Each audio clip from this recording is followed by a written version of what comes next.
All right, I think we'll go ahead and get started, everybody. Thank you so much for joining us. My name is Brian Henning. I'm the director of the Gonzaga Institute for Climate, Water, and the Environment. I also have the pleasure of being a professor of philosophy and environmental studies and sciences here at Gonzaga. It's my pleasure to welcome you to another installment of our For Our Common Home lecture series. As you can see on the screen, we've got a couple more events coming up this semester, and I encourage you to attend. So the next one, as you can see, is Sunday, March 2nd. We're co-hosting with our colleagues from the history department who are hosting a screening of Fish War, which is I have not myself been able to see this yet, but I've heard that it is really excellent. And so notice that one is only in person. It'll be across campus in Cataldo Hall in the Globe Room at 4 o'clock. Sunday, March 2nd, so hope to see you there. No pre-registration required. And then the next Institute event, a remote only, will be on small modular nuclear reactors with Dr. Edward Lyman from the Union of Concerned Scientists on March 26th. So don't come here, watch that one remotely online. And then our last two events in April, one on fossil fuel divestment, April 15th, that will be here in the Hemmingson Auditorium. And then to round us off for this academic year on Earth Day, celebrating the 4th anniversary of the Climate Institute, I'll be giving a talk then. Here's a flyer for the Fish War, just to emphasize that again. As you can imagine, doing these events, and not only these events, but all the work we do in the community takes considerable resources.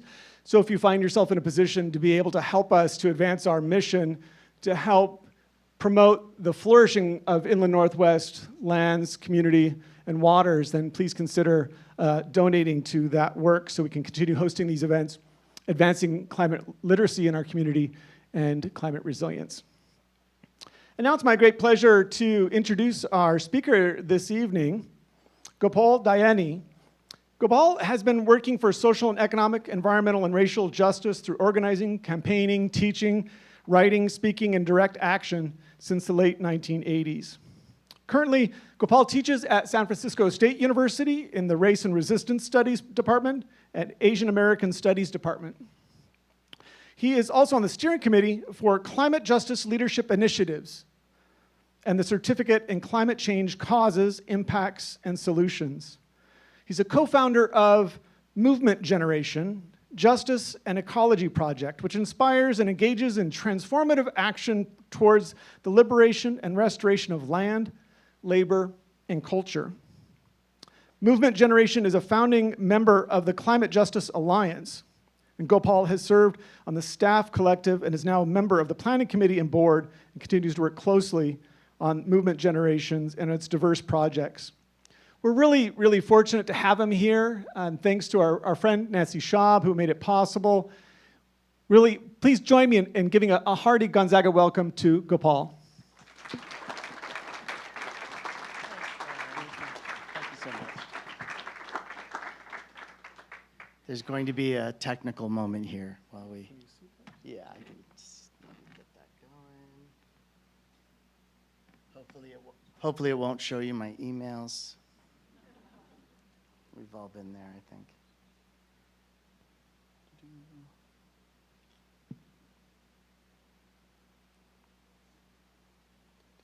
Let's see what's happening. Okay.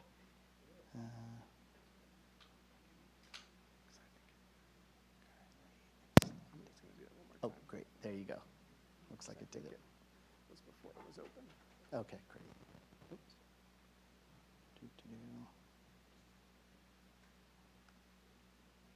Oh, there we go. Oh, boy. Don't want to give away too much.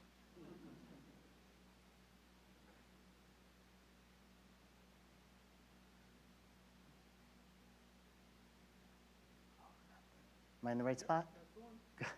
I can never quite tell. Okay. Yeah, I got it. Thank you. All right. First, I just want to thank you all for having me. My name is Gopal Dayaneni. I teach at San Francisco State, as was mentioned. I am coming to you from Huichin Village, which is unceded territories of the Lijan Ohlone, which are the Chochenyo-speaking Ohlone peoples. I live along the Temescal Creek, which has been entombed in concrete for many parts of it, but is still a living waterway and feeds the San Francisco Bay. My home is also the birthplace of the Black Panther Party for Self-Defense, among many other really inspiring social movement organizations. It also goes by the name Oakland, California. So I just wanted to just recognize where I'm coming from and the legacies of the land that I live on. And I want to appreciate the invitation to be here and to honor also all of the Spokane tribes and all of the indigenous peoples of this territory, both immediately where Gonzaga sits, but also the larger, sorry, I know I said it wrong. Please don't be mad at me. But also the larger bioregion and territories that has been stewarded by indigenous peoples of this area for time immemorial, and whose continued experience, knowledge, wisdom is exactly what we need to navigate the crises that we are in, and needs to be uplifted every day, all the time. And it is a privilege to be in these new territories for me. This is my first time being here. And I also want to thank the Climate Institute for inviting me, and Nancy for hosting me, which has been really a lot of fun. I've met some amazing folks. I got to hang out with Fossil Free Gonzaga, which is the student organization that's working on fossil fuel divestment from the university's endowments. It's kind of a no-brainer. So if you anything you can do to support the students who are doing that work, you should be doing that. If you are an alumni, you should be putting pressure on this institution to focus on divestment and to heed the demands and calls from the students who are doing the best they can. So we should be doing the best we can to support them. I also had the wonderful opportunity to meet with Students for Justice in Palestine representatives who are also doing amazing work, and there's a direct overlap in those struggles, so I wanted to uplift that as well. Yeah, so just thank you all for inviting me here.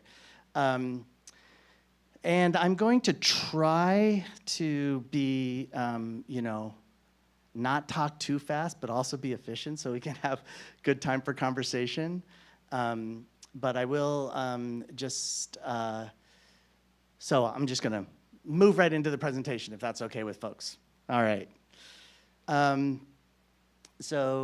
frame the talk, transition is inevitable, justice is not, and this slide only exists so that you don't see the next slide. I know that people are here because we're going to be talking about climate and climate justice. Folks may be familiar with Grace Lee Boggs, who is an American revolutionary who did most of her organizing in Detroit, who really, over the course of her life, called on us to really consider the ecological crisis and its entanglement with all of the social issues that most urban folks focus on, like me. And one of the things that she always asked us to consider is, what time is it on the clock of the world? And that's kind of a really important question for us at Movement Generation and in my work, which is to constantly be reflecting on what time is it on the clock of the world, and really in the larger geological clock. So I wanted to start there, both to honor an ancestor and also to grapple with this question, because I don't think we always have a shared answer to this question. Another way to ask this question is, how did we get here, or what was that bump? So I know we probably all have this shared understanding, but we're gonna put it out there anyway. So how did we get here? Well, at some point, some group of people figured out that there was this incredibly powerful, extremely flexible, highly abundant resource that if you extracted it from its rightful place in living systems and concentrated control of it, you could transform everything about everything. And it has created the industrial civilization that we live in. We wouldn't have this podium without it. We certainly wouldn't have the mic or the internet or the projection without it. I certainly wouldn't have flown here without it. And we sure as hell wouldn't have an ecological crisis without it. And that resource is 1, 2, 3. Yeah, no. It's actually labor. It is the labor of the living world, and in particular, human labor. Because if you want to control this pool of carbon, you need to control this pool, or this pool of carbon, you need to control this pool of carbon first. Mountains do not blow themselves up for coal. Mines do not dig themselves. It is the concentration and control of human labor that is then wielded like a chainsaw against the rest of the living world that got us into the situation that we're in. And if you walk away from this with nothing else, it's to help us recenter how we understand the climate crisis, from looking up at the atmosphere and counting carbon to looking down at the economy, at the exploitation of land and labor and living systems, and the erosion of seed and of soil and of story. This, by the way, is an illegal coal mine in India. It's illegal for 2 reasons. One is that you're not supposed to be mining for coal there, and the other is that these are all captive workers. And I would like to remind us that we cannot separate the exploitation of human labor from the exploitation of more than human labor. It is both the Black and indigenous bodies that were exploited to terraform this continent, and it is the war we wage against the microbial life in the soil every single day through industrial agriculture. And if we do not see those relationships as inextricably entangled, then we will miss the opportunity to actually address the crisis at the scale and pace and intensity required. Just to give you a quick visual, this is a confined animal feed operation. This is a poultry factory. This is also a poultry factory. What we do to the land, we do to the people, and what we do to the people, we do to the land. And we'll come back to that idea in a second. Okay, I'm gonna pretend like it's class. I actually am not gonna talk so much about climate justice. I'd like to talk about ecological justice.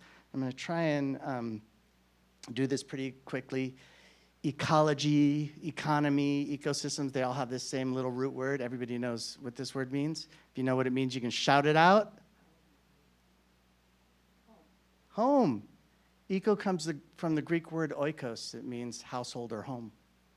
Eco actually means home, which I think is quite helpful given the series that we're in today as our common home, right? Anybody know what the word system means, or it also comes from the Greek? Anybody want to guess? This is the interactive portion. You get to guess. System means together or relationships. So an ecosystem is the relationships of home. It's really important to remember that an ecosystem is not a catalog of living and non-living things in a place.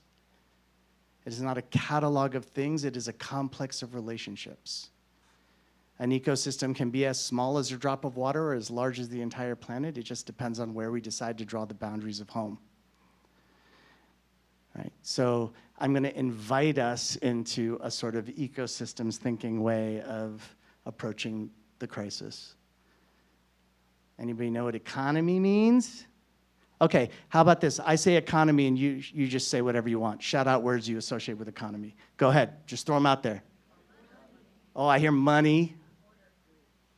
Order, I hear. Numbers. Jobs. Did anybody say GDP, trade? Yeah, all those things, yeah. You know, economy actually just means the stewardship, care, or management of home. It does not mean buying and selling in stocks and bonds. It does not mean jobs. It does not mean wages. It doesn't mean GDP. Those are all just elements or measures of a particular kind of economy. And there's lots of ways in which human communities have managed home over thousands and thousands of years, and many ways in which we manage home today. We all participate in all different kinds of economies all the time, whether or not it's valued by the dominant economy or not. Many of our communities have thriving economies that either exist alongside or instead of the dominant extractive economies. And we all do it every day, all the time. You know, you ever dropped what you were doing to help a friend who was sick, or saw somebody who needed help crossing the street, or, you know, any of those things that you do to care for your relationships of home can be viewed as economy, whether the dominant economy values it or not. And the kind of extractive economy we live in is pretty brand new relative to the long history and vast diversity of the ways human communities have managed their relationship to home. Okay, so a really quick little thing about economies and ecosystems. All economies are nested in ecosystems. All economies have an ecological basis, right? That's, yeah, I was asking this in one of the classes. Who controls the means of production on planet Earth? Everybody's like, the capitalists, the corporations. It's like, no, no, no. It's the photosynthesizing organisms. The photosynthesizing organisms control the means of production on planet Earth. Without an ecological basis, there is no economy. All economies are nested in ecosystems, right?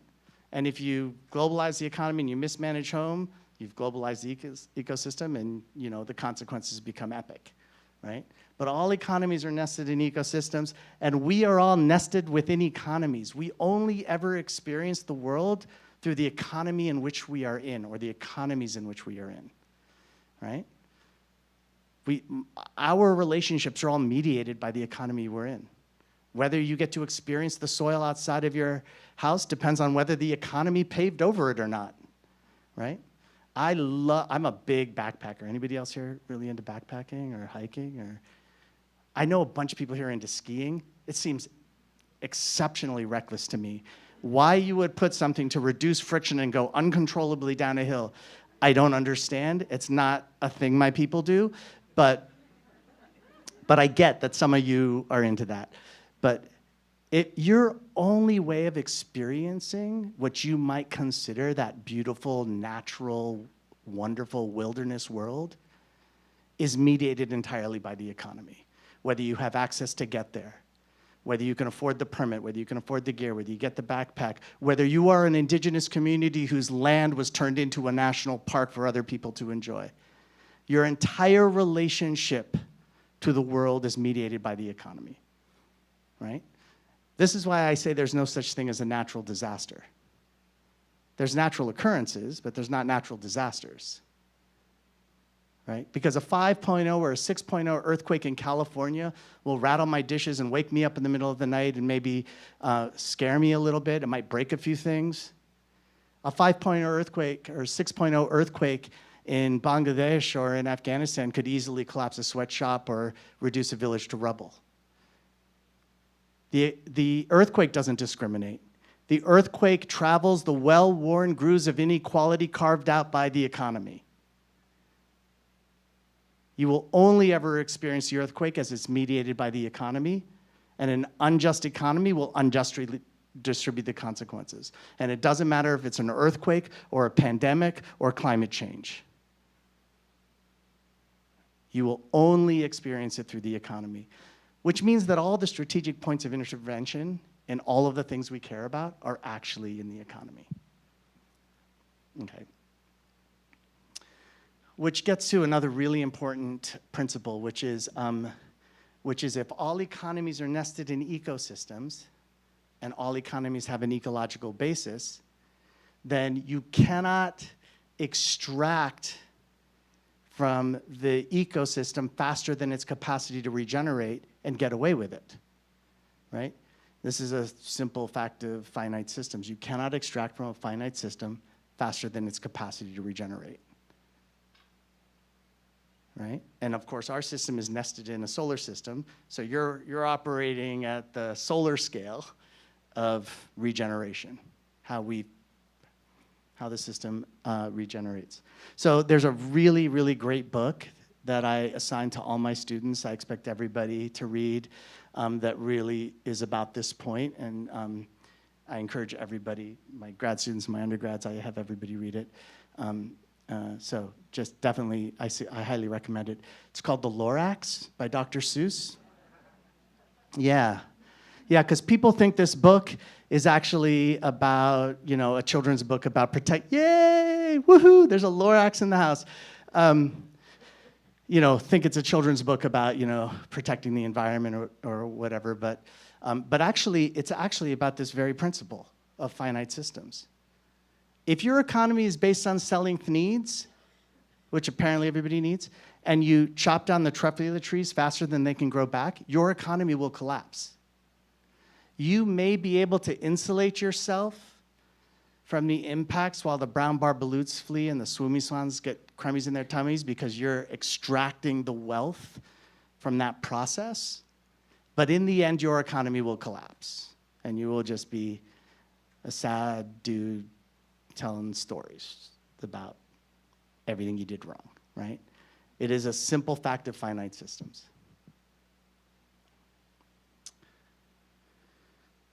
So it brings me to this piece of wisdom that we get from some, I heard first from folks from Conductings for the Commonwealth, which is this idea, what you do to the land, you do to the people, and what you do to the people, you do to the land. So this, and in fact, for many peoples, for most of our peoples, the distinction between land and people is not even a legitimate distinction, right? For many peoples on the planet, the word for who you are and the word for language and the word for land or home is the same word, right? But this idea that social inequity is a form of ecological imbalance that inherently results in greater ecological erosion. That means unfairness in our relationships of home to each other will inherently result in greater degradation of our relationships of home in the living world. This is a picture of folks protesting missing and murdered Indigenous women and connecting it directly to the ecological devastation of the man camps from fracking in North Dakota, in which the explosion of fracking infrastructure and fossil fuel infrastructure and mining infrastructure in general on Indigenous territories leads to an explosion of violence against women. And it is because both processes are predicated on completely ignoring or eroding a fundamental right to free, prior, and informed consent. The destruction of the earth and the destruction of the peoples is the same process. My friend Hop Hopkins wrote an article that was published in the Sierra Club magazine when he was at the Sierra Club before, in 2020, called "Racism is Killing the Planet."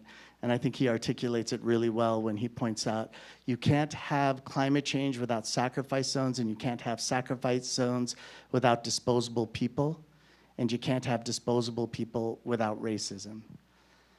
That there has to be an ideology to legitimate the disposability of communities in order to seize their territory, right? How many people have been to anti-war marches where you chanted, "No blood for oil"? I have. I've been to a lot of them. Yeah, for me, actually, we need to be saying it's no blood or oil. Because where there's oil, there has to be bloodshed. There is no other way to get it, right? The only way out of the Lorax conundrum is endless frontiers of extractivism, is new territories to steal and take from, and new communities to make disposable, right? And you need ideologies to legitimate it. Here, born in the United States, and then born in America, and then exported around the world is white supremacy and anti-blackness, for example, as a ideology that legitimates disposability. But there are many other ideologies that legitimate disposability, many forms of hierarchy. You know, my people have a 2,500-year-old tradition of white supremacy called the Hindu caste system. So I'm opposed to all forms of supremacies of any kind because they all lead to the destruction of the earth. Okay, I think I was supposed to talk about fun, happy things. So I'm gonna get there as quickly as I possibly can. But I do want to reframe our understanding of the climate crisis as somehow this either problem of atmospheric CO2 or somehow this technical or technical problem that we can solve with technical solutions or technologies.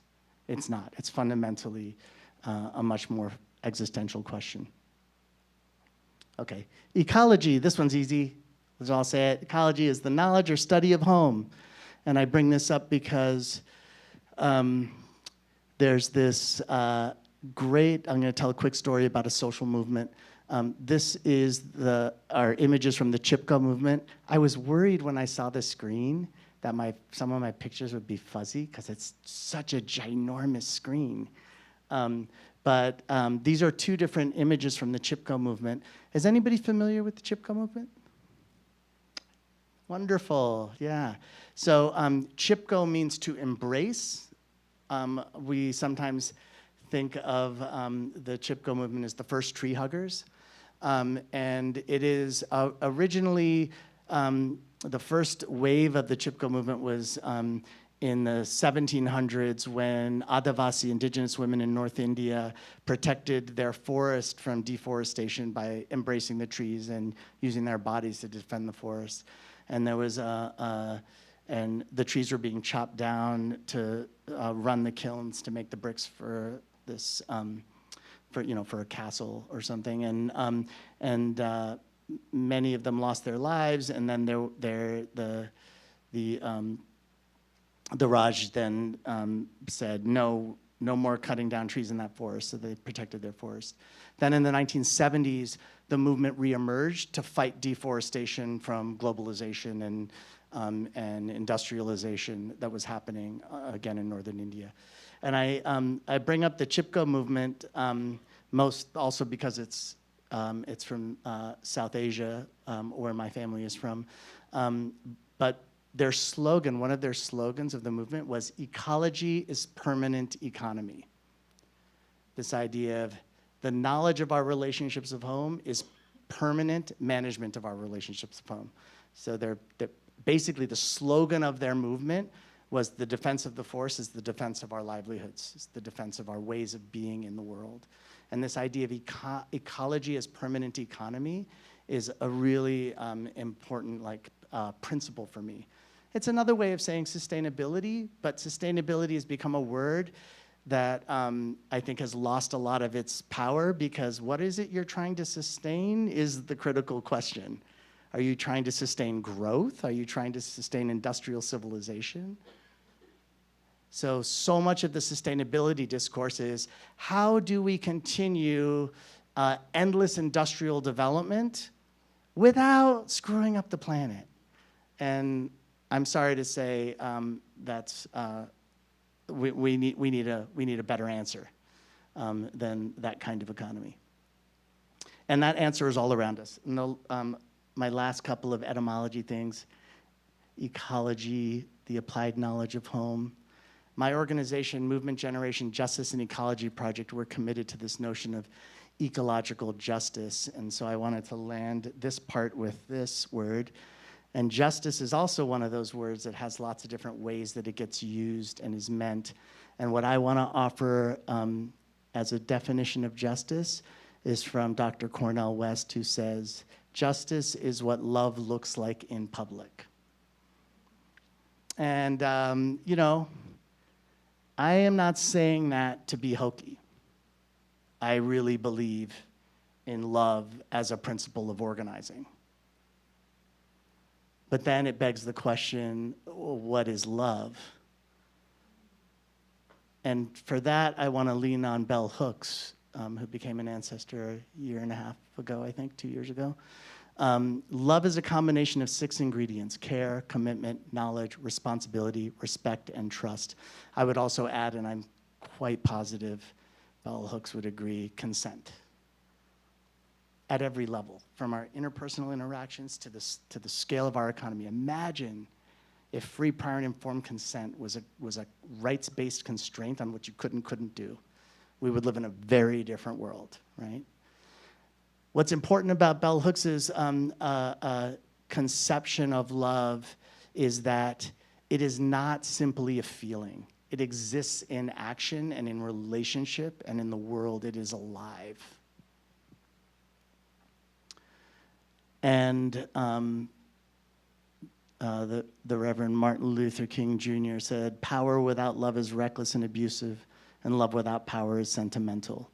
Power is at its best love implementing the demands of justice, and justice at its best is power correcting everything that stands in the way of love." So that is what I think we all need to be aiming for, just my opinion. Well, not just mine, I'm part of a collective, so there's a bunch of us. And I want to share what I think that looks like and means. So first of all, I want to draw a distinction between carbon fundamentalism and climate justice. And I mentioned this already, so I'll make this very brief. Carbon fundamentalism is the idea that we define the climate crisis by either atmospheric concentrations of CO2 equivalent, or we define the climate crisis in terms of radiative forcing, where in fact, we even think of climate as an issue at all, right? Climate isn't an issue. It's not even the problem. It's the emergent consequence at the planetary scale of a different problem, which is screwing up ecosystems and exploiting communities everywhere on the planet at once, right? It is the emergence at the planetary scale of a whole different problem, which is a problem of economy.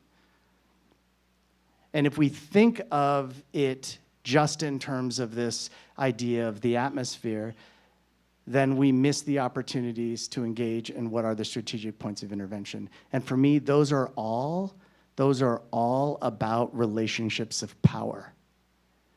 Power is a dimension of every relationship. And if we do not structure and culture and design for the relationships of power we want, we will default to the relationships of power in the dominating society.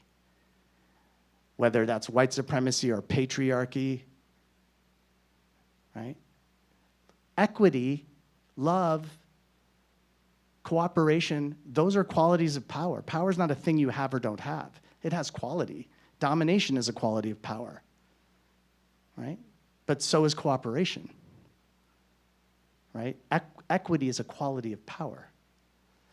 So what kind of relationships of power do we need and want in order to get right with each other and get right with the more than human living world, which we absolutely depend on for all the reasons we already named?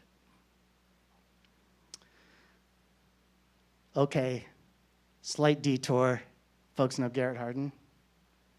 Are folks familiar with the tragedy of the commons thesis?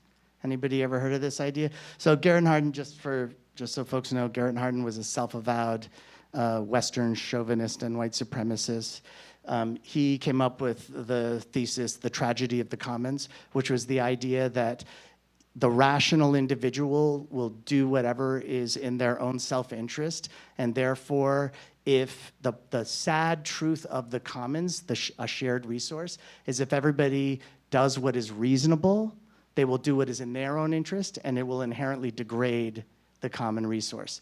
And the only solution is either heavy top-down control of everybody's behavior, or privatize everything and carve it up so that you are responsible for your own little piece of land. And he used the cows and the pasture, the common pasture and cows, to justify his argument. It's fundamentally flawed. It's based on a misunderstanding of commons, which I'll get to in a second. But it is a big part of what justifies the concept of enclosure. So I want to contrast commons and enclosure, and then I want to spend my last little bit of time talking about all the ways that commoning is happening all over the world through organizing, and that is, in many ways, one way to talk about the expression of the solutions that we need. Enclosure, which is the control, the privatization or the control of land and resources. Enclosures are mechanisms to control access to needed resources, whether it's land, labor, water, knowledge. And enclosures rest on entitlements, which is foundational to colonialism and imperialism and extractivism. Anybody know who that is? Who's that? Yeah, I hope this doesn't offend anybody. I always like to point out that the death of a monarch is always untimely because it can never happen soon enough.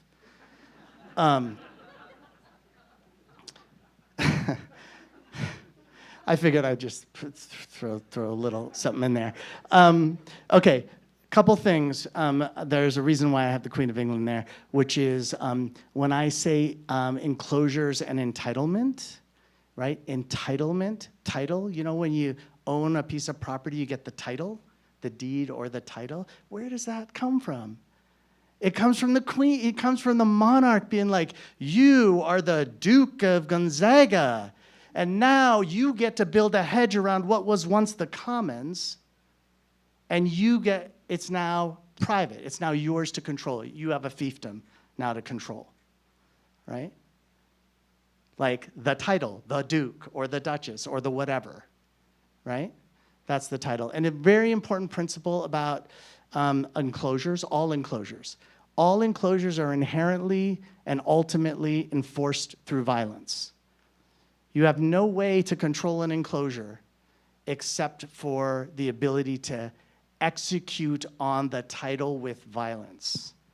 Otherwise, you can't maintain the enclosure, right? Doesn't matter whether it's the cops who patrol the fence around my house, or the military that controls the border around the nation state.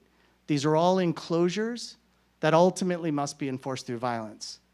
The castle doctrine, folks familiar with the castle doctrine? It is the idea that you are the king of your home and therefore can execute violence against other people in defense of your property, right?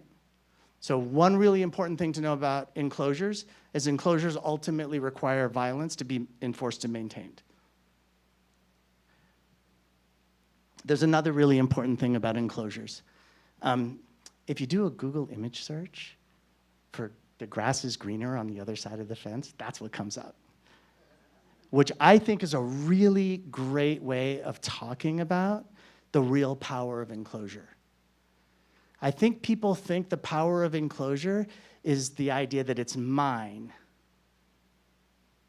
The power of enclosure is not in the ability to keep people out. It's the ability to set the terms and conditions by which people have access. The enclosure of land and housing creates the conditions by which you have the power to determine how people get their housing needs met. Right? If you believe that housing is a human right, then you believe the only qualification for housing is being a human being. Right? How many people believe housing is a human right? Yeah. How many people believe the rent's too damn high? How many people pay their rent? Yeah. You don't pay your rent because you think it's a good idea. You just admitted that. And you don't pay your rent because you think it's legitimate. You just admitted that too. You pay your rent because you have no other way to get your housing needs met. And the reason I choose this photo is because that cow sees that all the good stuff is on the inside of the fence and is like trying to get in there. And then the farmer comes in and opens up the gate. The rancher comes in, opens up the gate, and then the cow gets to go inside and be on the inside of the fence. And then the rancher closes the gate, and then the cow's like enjoying the green grass on the inside of the enclosure, waiting to be beef.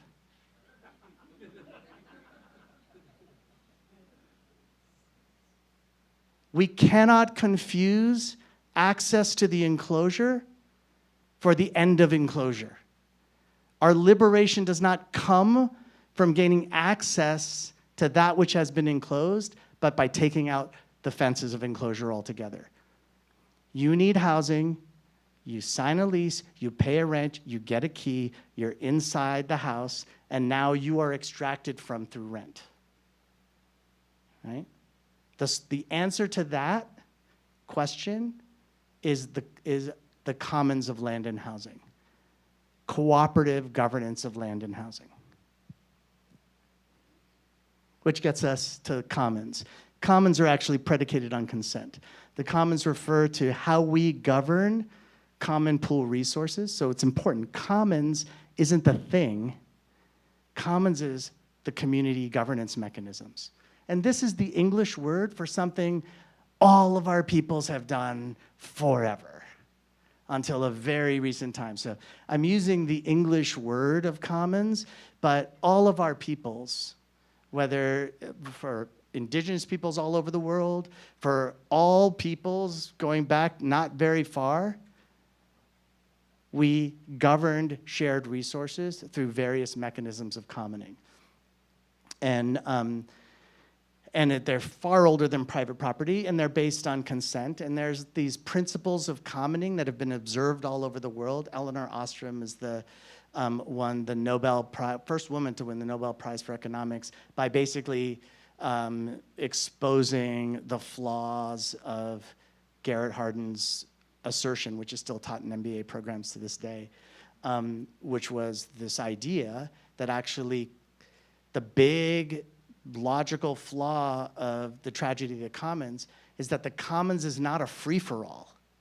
It is actually governed by the community through a set of principles in which the community members all know and have access to adjudication and mechanisms for sharing governance. And we still have commoning today, whether it's acequias in New Mexico that are community-based governing systems, they're common water management systems all over the world. The acequias come actually from Spain and from the Arab world.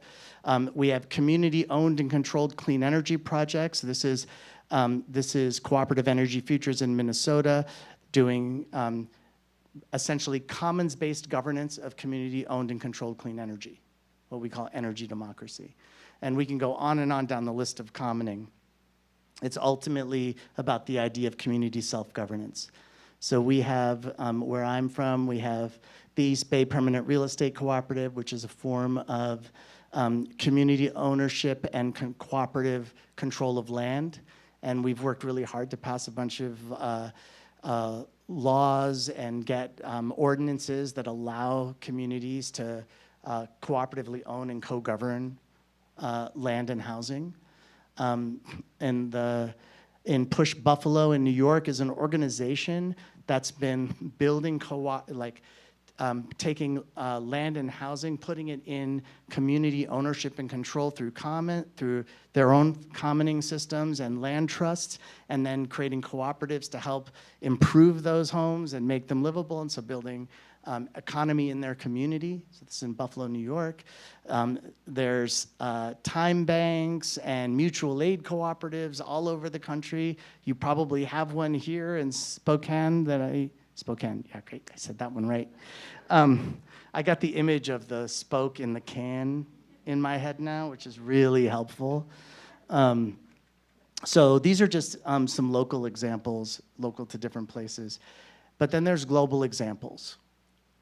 And so I want to speak to just a few examples of where I take, what I see as the solutions to the climate crisis. So first of all, the word solution we often use to mean like answer, or like we think of the solution as the, as the fix.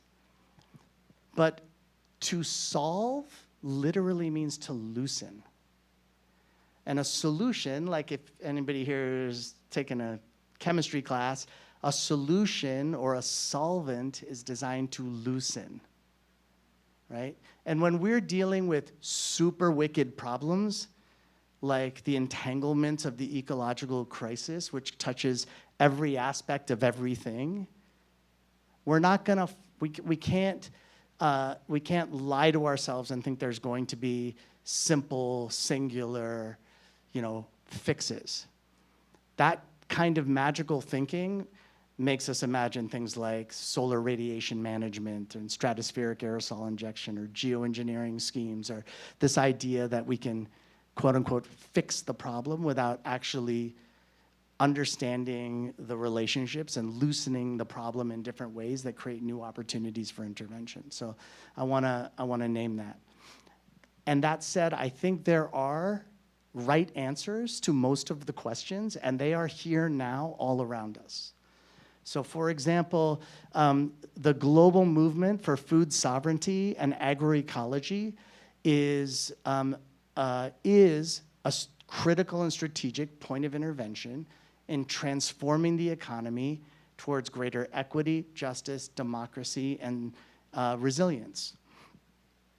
Food sovereignty is the right of communities to define their own food system and control their own food system. It is, the peasant food web is made up of smallholder farmers, rural peoples worldwide, northern peasants and global south peasants, small-scale fisher folk, indigenous subsistence lifeways. These are all part of what we call the peasant food web. And there's a global social movement called La Via Campesina, which is the global movement of peasants, which is 200 million people across over 80 countries, fighting for food sovereignty because they recognize not just in the defense of their own livelihoods and their own traditional ways of being itself cools the planet. Small-scale farmers cool the planet.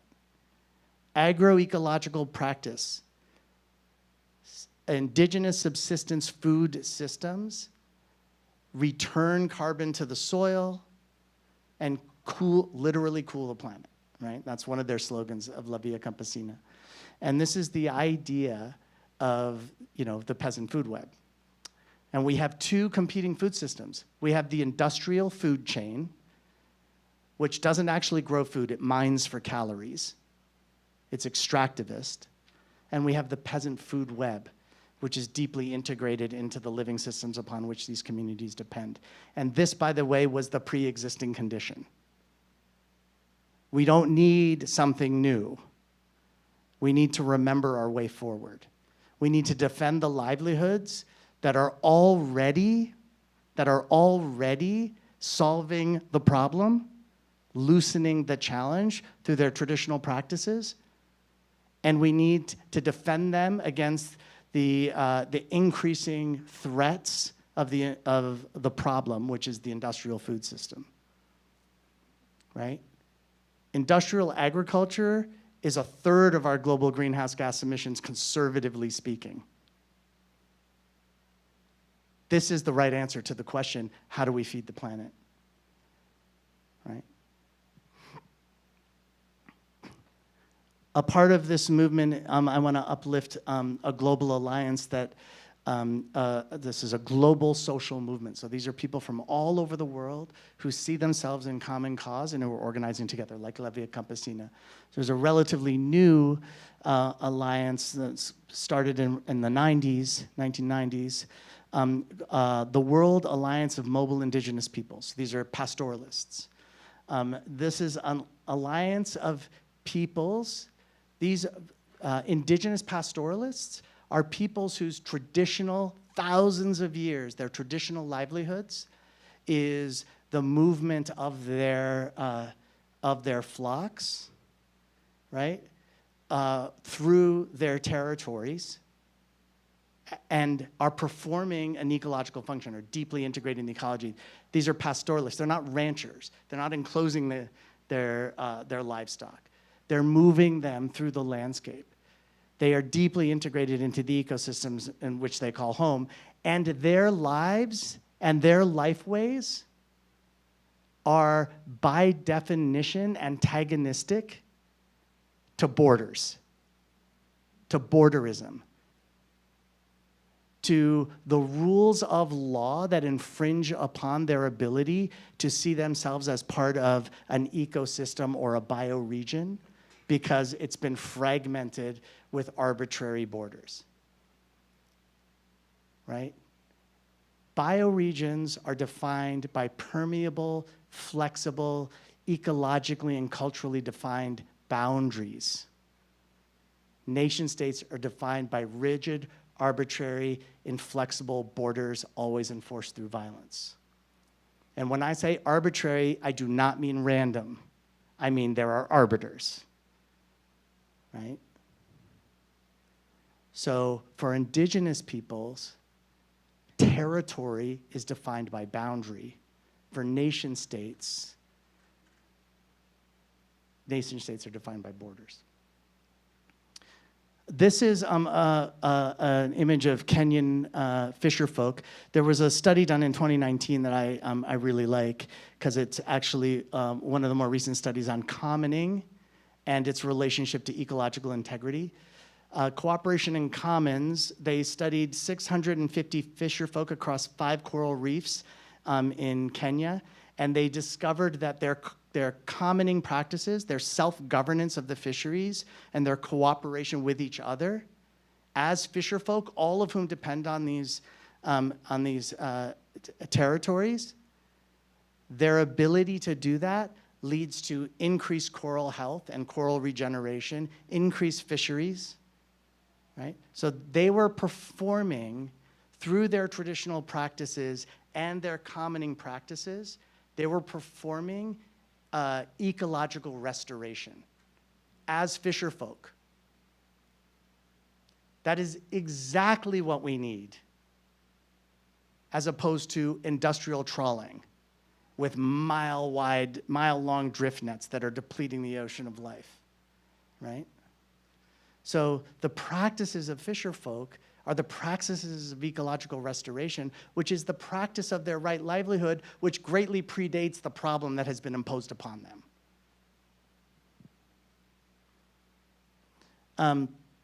I was in the West Bank and Gaza in July and August of 2023, and I want to highlight the Union of Agricultural Work Committees, which is a member of La Via Campesina, and they work with Palestinian farmers, fisher folk in Gaza, Bedouin communities who are routinely subject to demolition orders. This is obviously before the acute genocide that's taken place over, for over a year now. So I left in early August. But there's a lot to learn from Palestinian social movements. There's a lot to learn from Haitian social movements. There's a lot to learn from indigenous peoples across Turtle Island.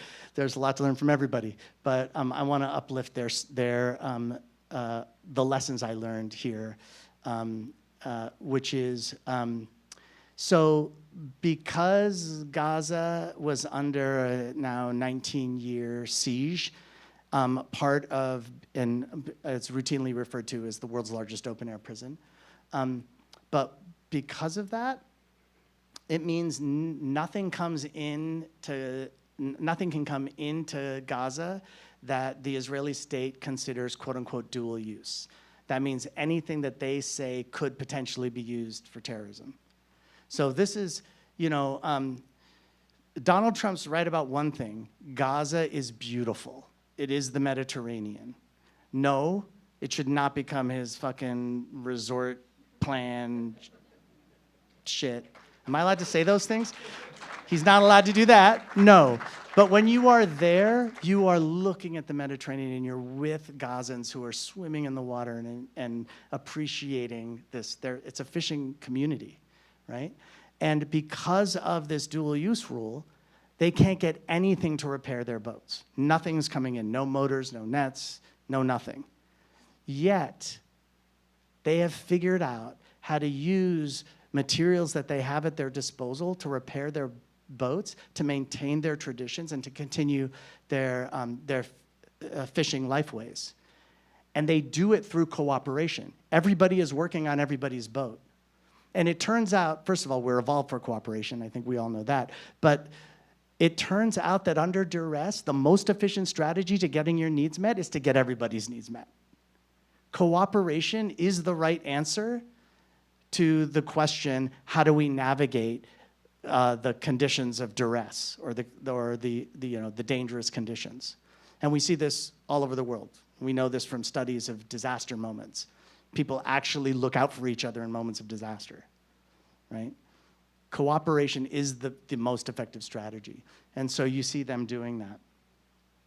This is a women's cooperative in the West Bank. They're both growing plants that they can sell to other farmers or to provide for other farmers, and increasing livelihoods for themselves and organizing as a cooperative. This is also supported by Union of Agricultural Work Committees.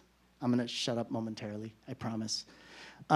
This is a rooftop garden in a refugee camp in the West Bank, in which the Union of Agricultural Work Committees are providing seeds to people in the refugee camps, so they can both have greenery, grow food, engage in intergenerational activity, have some green space, all of those things, and to also maintain their cultures and traditions. And when we say refugee camp, I think people often have a strange idea of what that means. They might think like blue tents and things like that. But because people have been displaced since 1948, the refugee camps are high-density concrete neighborhoods with like very little space, and people are stacked vertically, and have been for a very, very long time. This is just an image of the seed library, and every single one of those jars is a different seed. This is a Gazan farmer who, because their water supply is both, their fresh water is being salinated, like there's saltwater intrusion, and the water that percolates down from the Hebron Hills is pumped out before it reaches Gaza, and they often will be strategically flooded. They're having to innovate low water agricultural practices, right? They are experiencing conditions worse than what you imagine the worst conditions of climate change will be, and they are surviving and thriving and innovating solutions that we all can learn from on how to navigate the changes that are coming. Gaza Community Mental Health Program has a massive solar array and clean and a bank of batteries so they can continue to provide services to the community even when the power is shut off, right? Again, this is all before everything was leveled, but yeah. And turning back home a little bit, this is from Richmond, California, Urban Tilth, which is a part of the U.S. Food Sovereignty Alliance. So these are folks who are doing food sovereignty work here.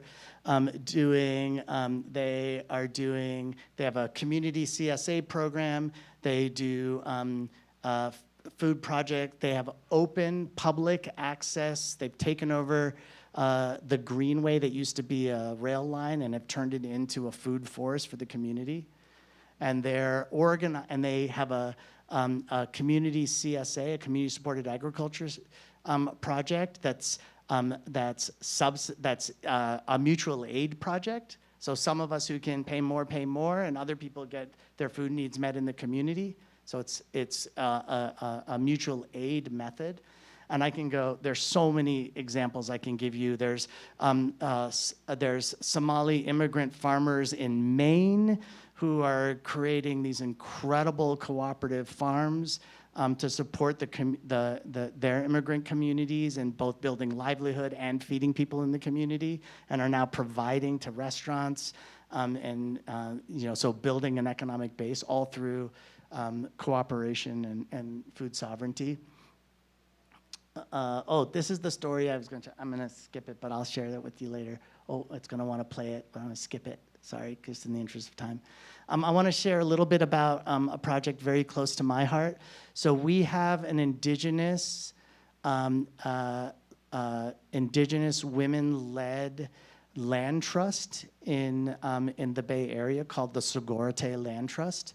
And the Sogorea Land Trust is committed to rematriation of land, the return of land to indigenous stewardship under the principles of, under matriarchal principles. And just to be clear, matriarchy is not like patriarchy with a woman on top, right?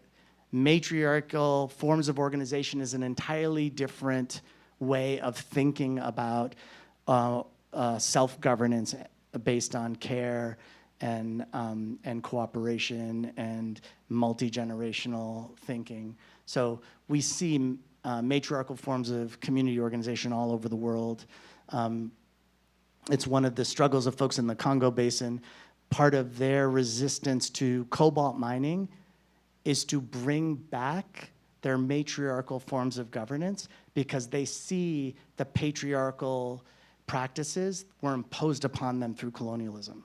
So for them, resistance to cobalt mining and the exploitation of their communities is in remembering their traditional governance practices.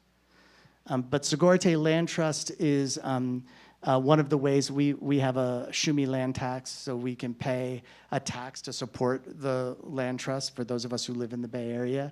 And my organization, Movement Generation Justice and Ecology Project, this is members of the collective, and that's a 43-acre piece of land at the headwaters of Lijon Creek that we raised a bunch of money for, acquired, and then put in the land trust. So we are starting a Justice and Ecology Center with the Sogorea Land Trust on this 43 acres. We affectionately talk about 43 acres in a pool because there's 43 acres and there's a pool. And we're a Black, Indigenous, people of color primarily led project, so it made sense. So I just want to uplift, land and the role of land and land stewardship in our and part of our thinking about food sovereignty. Food sovereignty is fundamentally about land reform. It's about changing our relationship to land. There's other expressions of this kinds of commoning. We see this in disaster collectivism and just recovery, whether that's folks who have done pandemic mutual aid relief, or folks who, from Occupy Sandy after Superstorm Sandy hit New York, who organized mutual aid relief that was so effective that the federal government found it to be a problem. This is in Boriquen, Puerto Rico, where Organización Boricua and a host of other organizations really took the lead in Hurricane Maria recovery. While Elon Musk was saying he was going to electrify Puerto Rico, while he was blathing on about that, people were actually helping farmers get back up on their feet and rebuilding communities and continue. And then that momentum was part of the momentum that led to the public protests against the illegitimacy of the governor, right? And that led to the overthrow of the governor.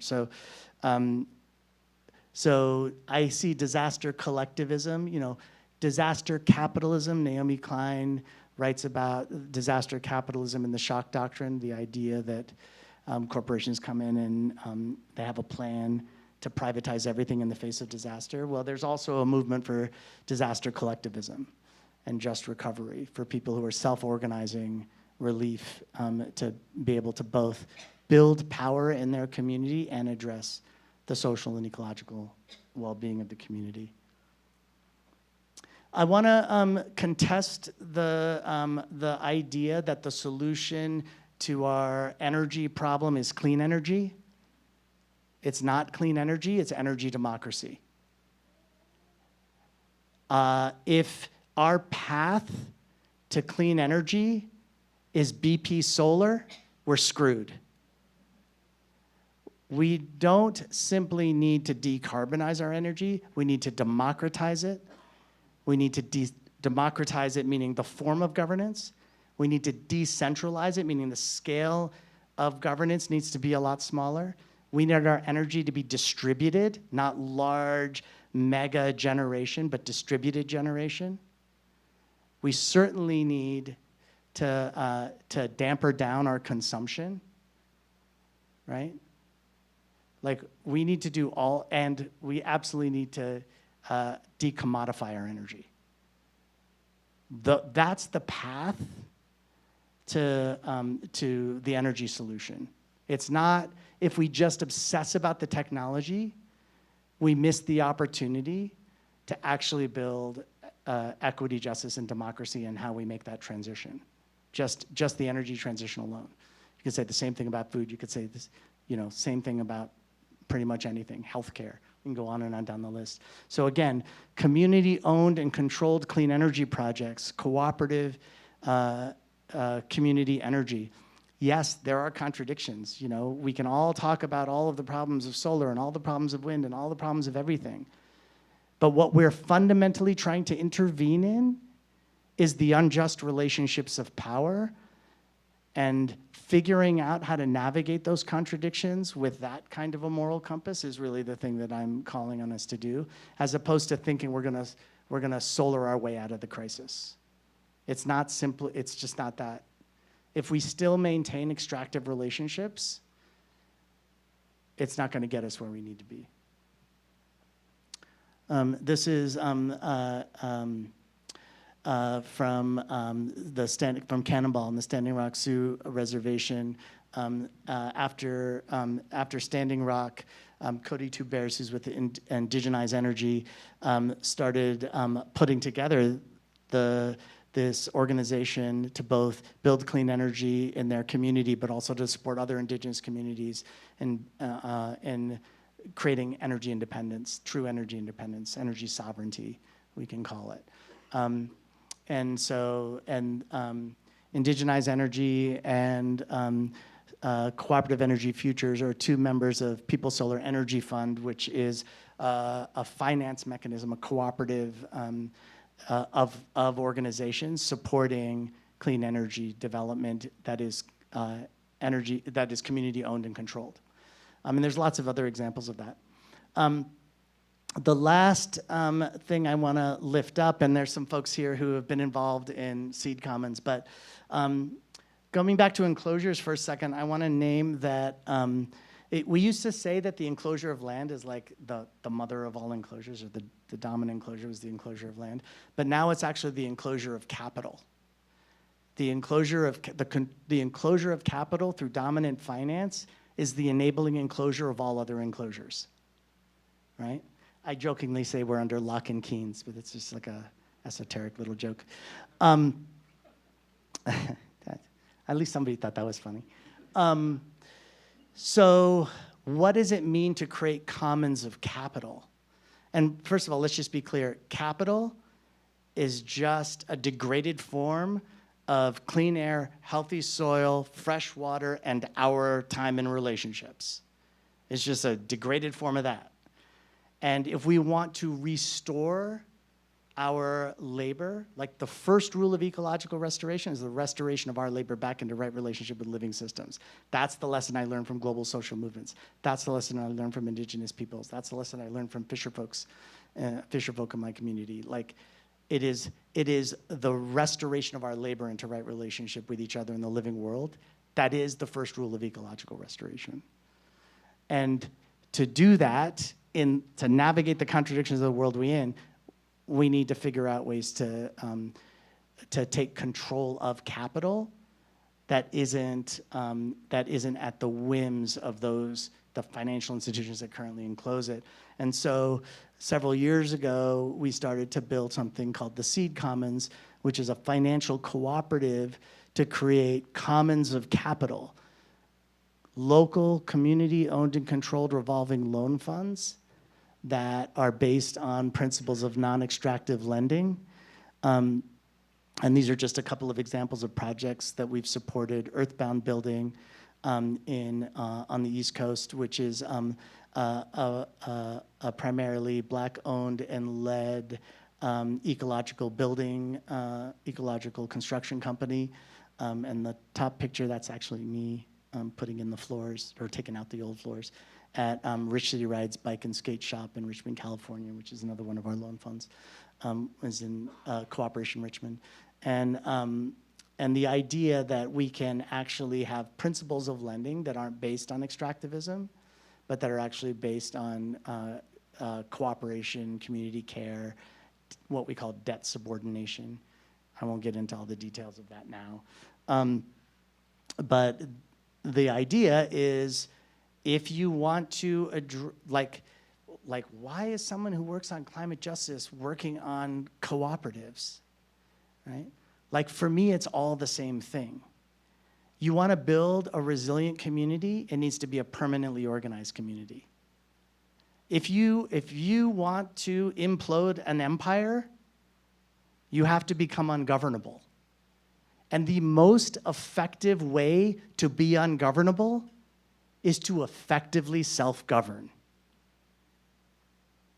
The more we are building an economy that is within our control and that's responsive to the needs of our communities and is addressing the ecological constraints, the better we are at navigating the changes that are coming, and the more we're mitigating the cause of the crisis that we're in, right?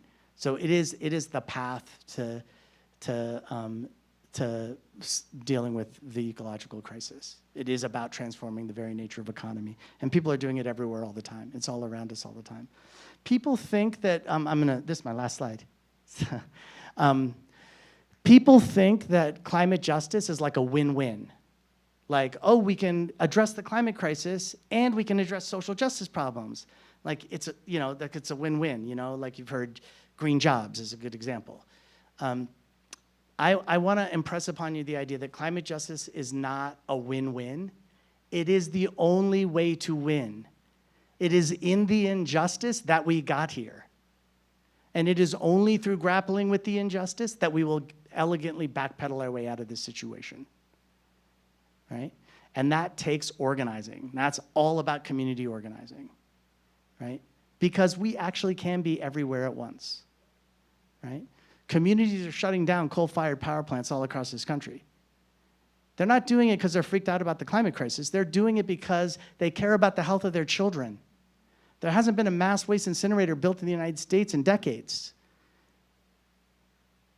People aren't stopping mass waste incinerators because they're one of the most polluting industrial sources of emissions. They're doing it because they care about the health of their community. In fact, I prefer health as a frame because it's so much more elastic. You can have a healthy child, a healthy family, a healthy community, a healthy ecosystem. Everybody can relate to health. Who's talking about the climate?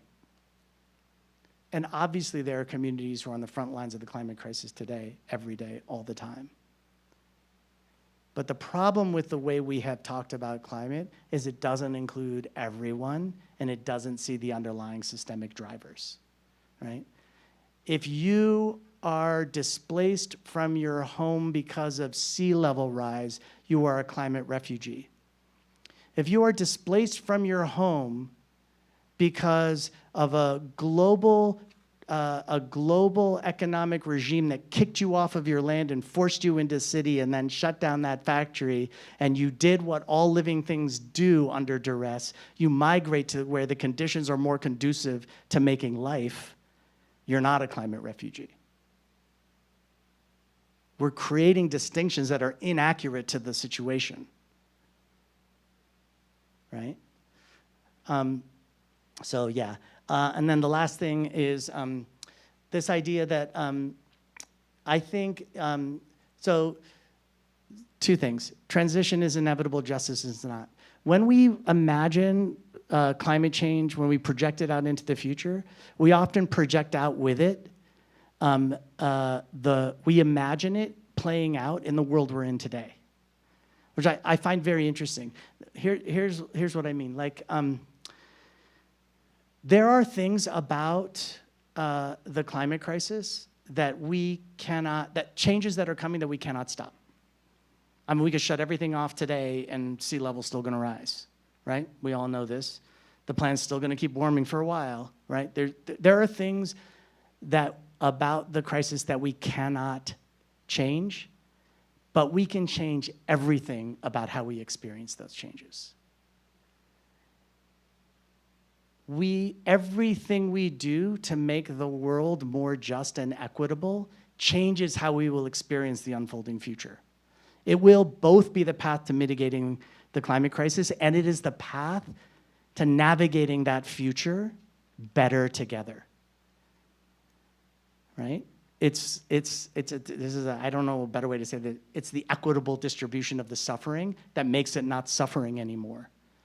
It's in the inequity that it is suffering. If we're all navigating it together, then it's just the problem we need to navigate. It's the changes we need to deal with, right?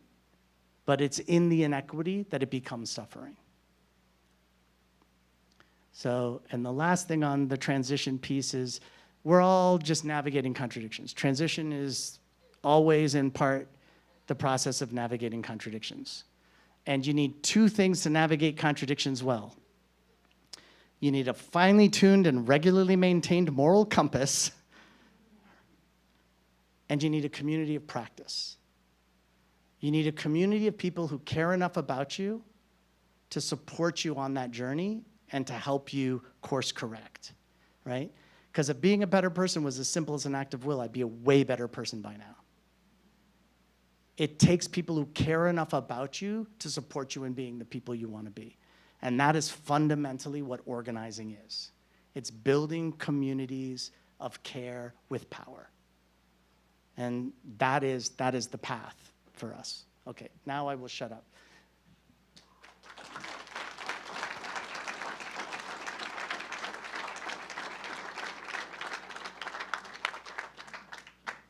Good, we can just unplug this now, I think.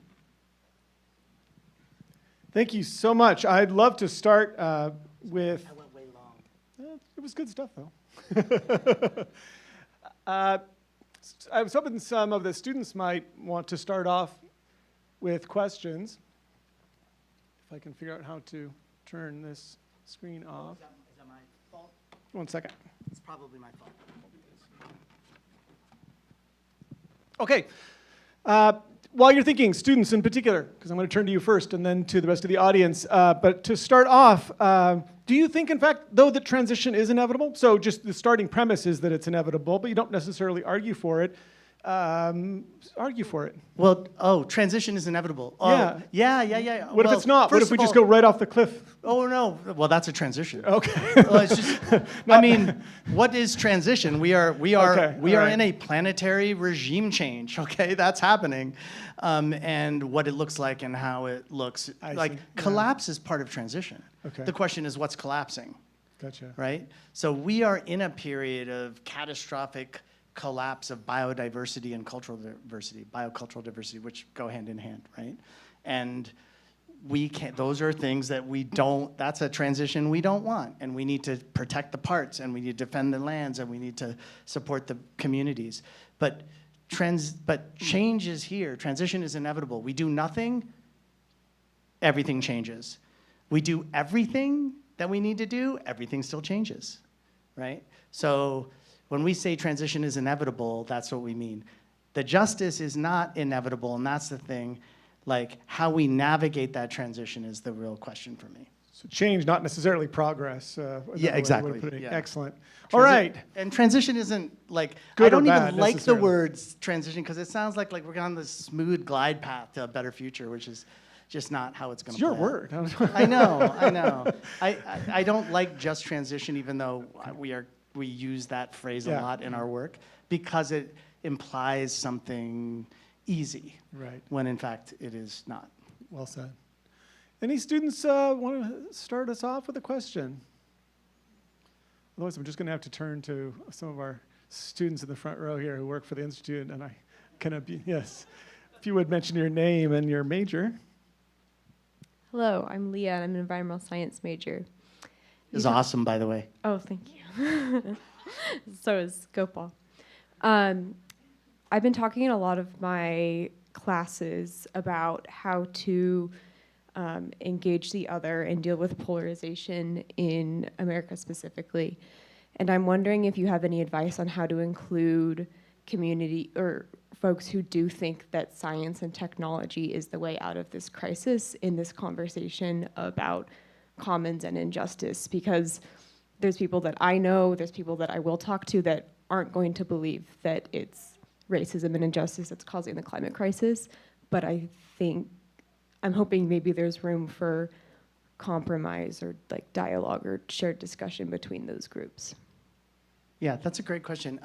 First of all, I think we should be in communication and relationship with everybody. Like, nobody's disposable, and everybody should be part of the conversation. And I don't have, like, you know, I did a webinar a couple of months ago, and Linda Sarsour was one of the panelists, and she was pointing out, like, I don't care if my neighbor voted for Trump, or if my neighbor doesn't believe in Palestinian liberation, or my neighbor doesn't believe in climate change. They're still my neighbor, and I am going to take care of my neighbors because I know that bad things are coming for them. And I'm going to do everything I can to support the people in my community. Nobody is disposable. So I would encourage us to sit with the troubles and be in the conversation. And a good place to practice is on your, like, you know, your curmudgeonly relatives, if you have any. I don't know if anybody has any. You know, there's a lot of right-wing Indians in the U.S. So my big thing is definitely sticking with the conversation and building relationships around common values and privileging the relationship over the point.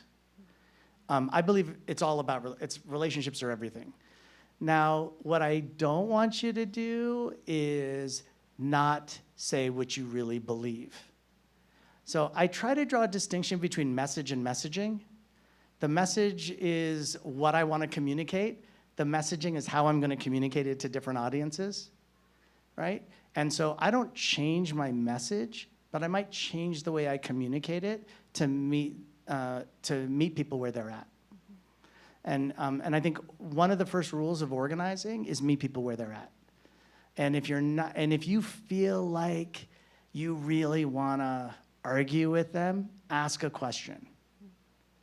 That's my big thing, is like, ask a question. And if the only question you can think of asking is, did I just hear you say ... ask that question. Because it gives everybody a chance to stop and be like, wow, is that what it sounded like? Or, yeah, that is what I meant. Or, that's not really what I meant. What I meant was, and we find ourselves actually in a dialogue more than we want. And so in this case, I'm talking about as an organizing strategy and in your relationships with people. It's very different when you're in an engagement, like as you are, for example, as Philosophy Gonzaga, with institutions that have power over you and who are trying to play you by by making you confuse access with influence. Like they invite you into their offices and they let you talk to them and they tell you to write them a really good report on how they could divest. And they make you think that the fact that you have access to power, that you have influence over power, and access and influence are not the same thing. So, being very clear on when people are actually in it with you and when they're actually trying to play you. Okay, don't get played. Okay. I hope Thank that was you. helpful. Yes, thank you. All right, opening up to the room. Anybody? Yes, sir. 1 second.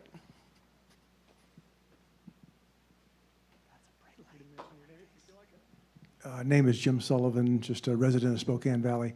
The second to last slide you had up about the Commons capital, there was a U.S. map up there, and from here I couldn't quite read. The far left-hand corner near Washington, it might have been northern Idaho, there was a dot and a company or something foods. Does anyone know what that said? I'm just curious because I'd like to go visit. Anybody here from Link Co-op? Anybody who could speak to Link? Darn. So there's the Link Co-op there is here in Spokane. So it was on your map, and several people were like, "Hey, I get my food from them." Okay. What's it called? Link, L-I-N-C. Okay, thank you. Yeah, of course, the grain shed, which we had a chance to go to, which is amazing. And there's folks from Spokane Worker Co-op here too. Yeah, so. Yeah. Other questions? Yeah. Excuse me. Just mention your name if you would. Thank you. It's not really a question, it's more of a kudos. Just like everything you said tonight is just amazing. Thank you, Taylor. A lot of the philosophy, at least within my family, I'm Native. I'm Gros Ventre and Little Shell and Rocky Boy. So I don't know, you just like inspired me more and just like fueled me. Like, you need to have this like everywhere, dude. Like straight, like. Thank you. I feel seen as an Indigenous person from this lecture, and about like the land stewardship and Indigenous stewardship, and how it really is the solution to this industrial state and regime that we are in, and really having to look to our Indigenous philosophies and cultures and traditions to really dial it back and create that sustainable world and ecology and ecosystem and all the ecos that you brought up tonight. So, like, straight up, thank you. Thank you so much. Thank you. Thank you so much. That means a lot.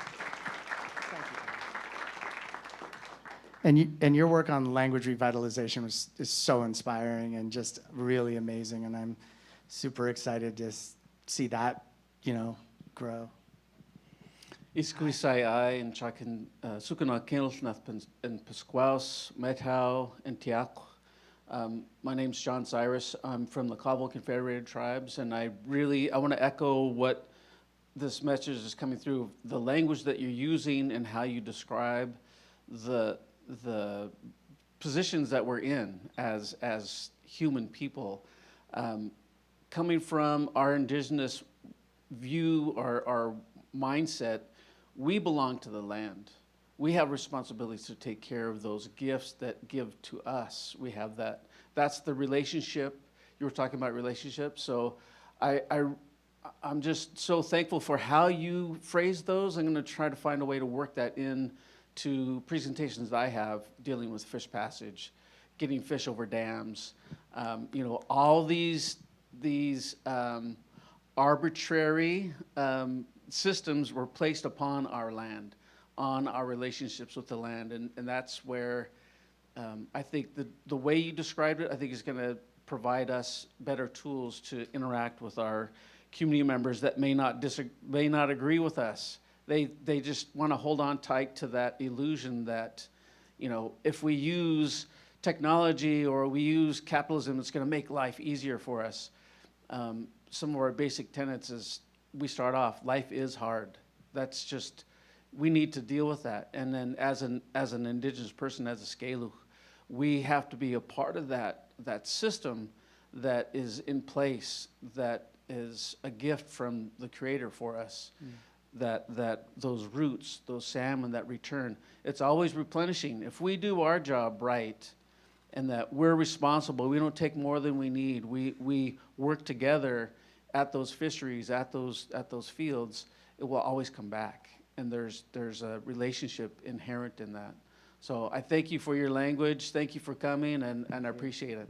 Thank you. Before you sit down, before you give up the mic, do you mind sharing with everybody the work that you're doing and how folks can support it and be involved? Sure. So over the years, I used to work at Upper Columbia United Tribes, and we worked on fish passage, getting salmon above Chief Joseph and Grand Coulee dams. The only two federal hydro facilities that don't have fish passage. So when you mention that, people are like, what? No, all dams have, nope, they don't.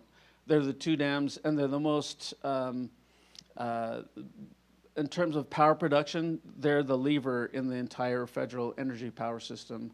They produce about 65% of the power. So there's an inherent resistance to change that, that system. Right now, I work for the Cobble tribes, my tribe, traditional territories advisor to our council. We go back to those areas. So each of those river systems, the Wenatchee, Chelan, Entiat, Methow, Okanagan, they're all our tribes that moved to the reservation. We still go back and take care of those fish, those roots, and those areas. So it's our job to build those relationships with those communities, so when we go back, they know who we are, they understand that, and we build those relationships so that we can fulfill our inherent responsibility. They're not rights, they're in responsibilities that we have to those systems to take care of them. And we try to bring voice to those beings that don't have a voice in this process, right? The salmon, the roots, all these things, they have just as much right to existence as humans. And I'm trying to always push that mindset of like, when we're in situations, we always think of it from a human point of view. And we don't think about it, well, what do the salmon need? If we regulate our rivers according to what the salmon needs, we're gonna have really good, healthy water that's gonna be healthy for our kids for a generation. So those are the things that I work on. So yeah, look up UCUT, ucut.org. And there are a lot of other ways to help. You know, I'm really just, you know, I push for that pressure on elected officials. Make them put those pasture facilities and make them look at small community farms and you know, small grid systems. So thank you. Limley. Thank you so much for all your work. Yeah, I think we've also identified maybe a couple more speakers for your speaker series. Indeed. Just now. Yeah. Yeah. Well said. Thanks so much for your time. It was just really mind-blowing. I kind of want to ask you questions about the whole presentation, but the thing that I think I was really, really fascinated by was the idea of solution being a loosening. I'm part of a cooperative. We have a lot of things in our community that other communities don't yet, like a Seed Commons peer, so we have access to cooperative loan funds.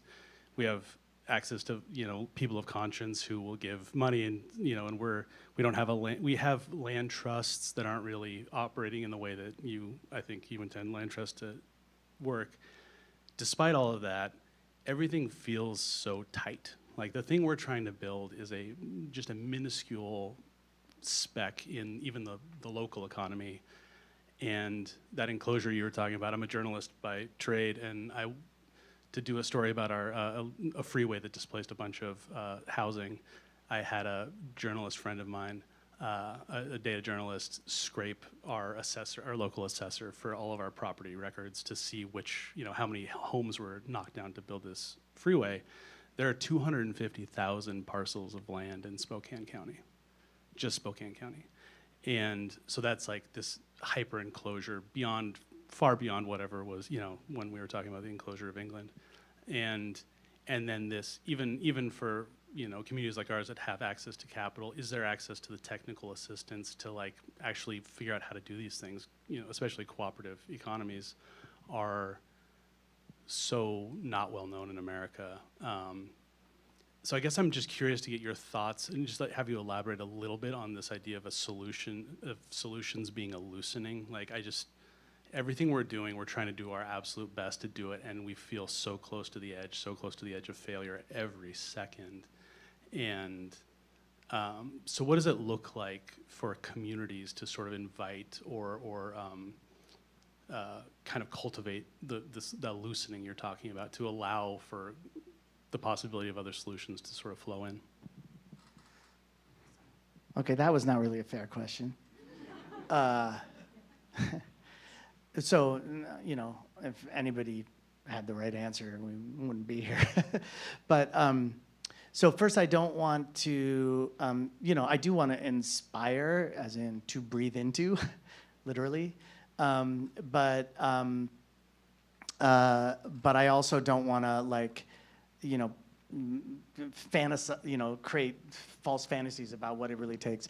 I think the idea that life is hard, I think that's a really important principle. I also like to say hard and bad are not the same thing. This is like a parenting principle of mine. My kids are grown now and they're like, screw you. But when they were little, they'd be like, it's hard. I'd be like, hard and bad are not the same thing. And they're like, shut up. So anyway, I'm stalling for time here.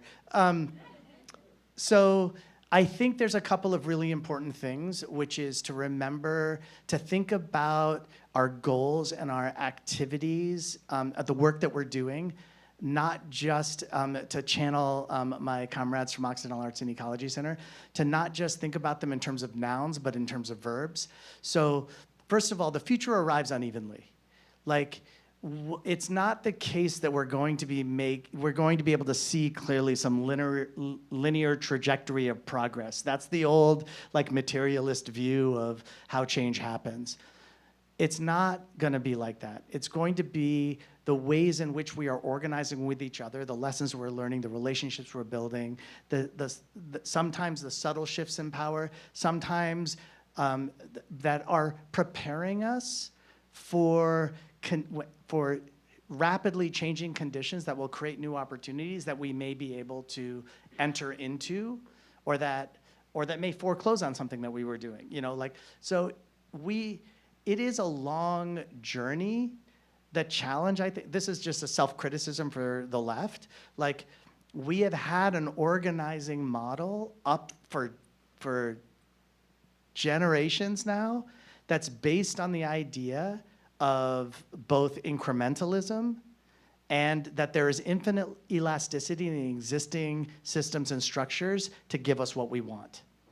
So we're constantly fighting to get the system to make accommodations that will meet our needs, as opposed to recognizing that true direct action is when which indigenous peoples have been doing forever, is directly applying your labor to meet your needs collectively in your community.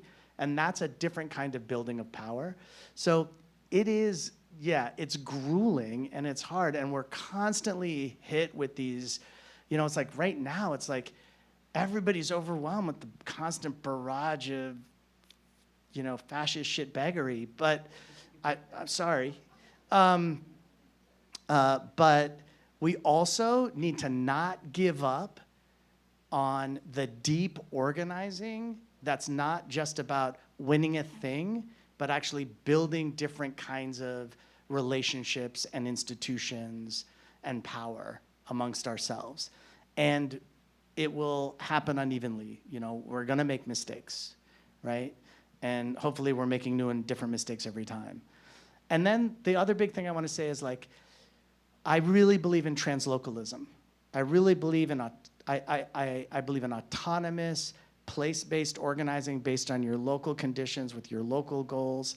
But I believe we need unifying vision, shared strategies, common frames, and some connective tissues with all the other communities in the same situation. And that to me is the most important thing about Seed Commons. It's not access to the capital, it's access to the knowledge sharing, right? As you know, we say, shared learning, shared infrastructure, shared capital. Shared capital's at the end for a reason. It's actually in the knowledge sharing that it's supposed to happen. And also, just the other really important thing about this is people come to Seed Commons or come to our local loan, come to these local loan funds because they think the problem that they have is that they don't have the capital.